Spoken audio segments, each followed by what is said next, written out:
Peugeot Dispatch or Citroen Expert. I think there's a Fiat version as well of this, but they all have this funky design when you open the bonnet where you find this.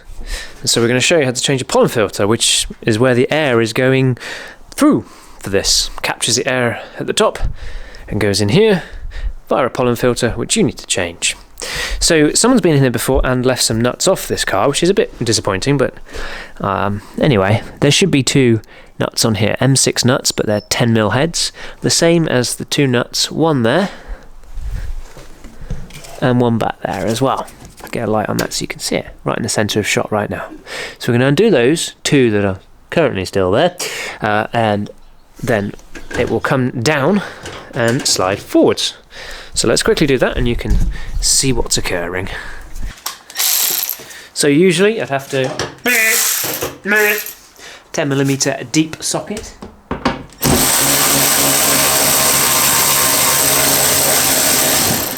Be careful as it comes off, you don't drop it into the engine bay. There we go, one.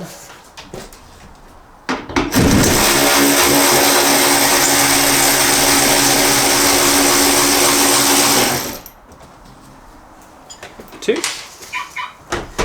Then we can bring it forwards and slide it down. A little piece of plastic pipe at the front here will unclip. We're just lifting it up. There is a drain pipe at the back as well. Sometimes it disconnects itself, yep. And then this wire has to work its way over it as we wiggle it forwards. Keep wiggling it forwards. And there we find our filter.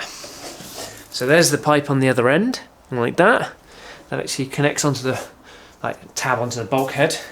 And here's the pipe on the front, which again just lifts up the front here. It's a drain again, so you don't get water inside your car.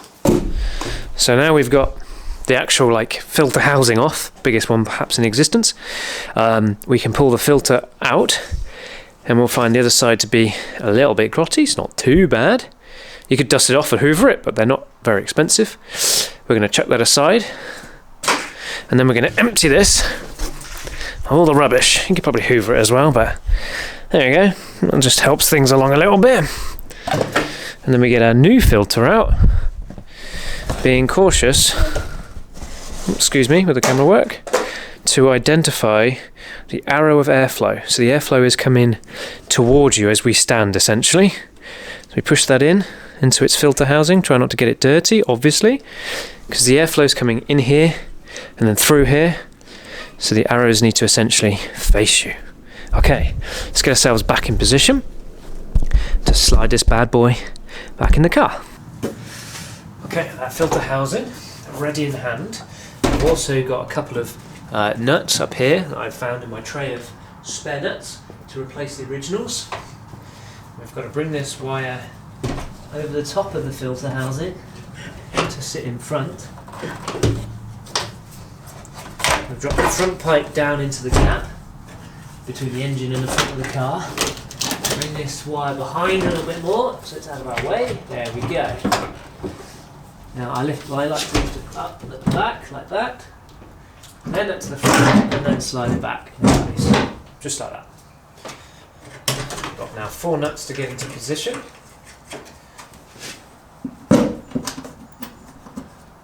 Get them started by hand. Pops itself into place. Then do them all up. Hand tight is perfect. Literally will only be about 15mm, if that.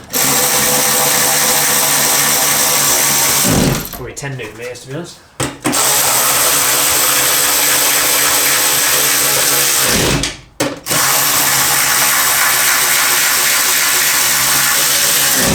And then the little drain pipe at the front, which is here, just clicks in, should just click in nicely into a little tab in the front. It looks like it's been bent and broken and bent in previous times, as you can see here. So we're actually going to snip that off and put a little screw in place. So that goes there. And then usually this has a little tab to hold it up so it doesn't rub on stuff. I think someone's broken this off in the past. So I'm going to replace that with a cable tie just to hold it off and stop it just moving around, rubbing and causing future issues. Other than that, that is a fuel filter, a pollen filter or cabin filter, all done on your 2 litre or 1.6 diesels on the Dispatch and the Expert and whatever the Fiat version is. There you go. Hope you liked it. Hope it helped.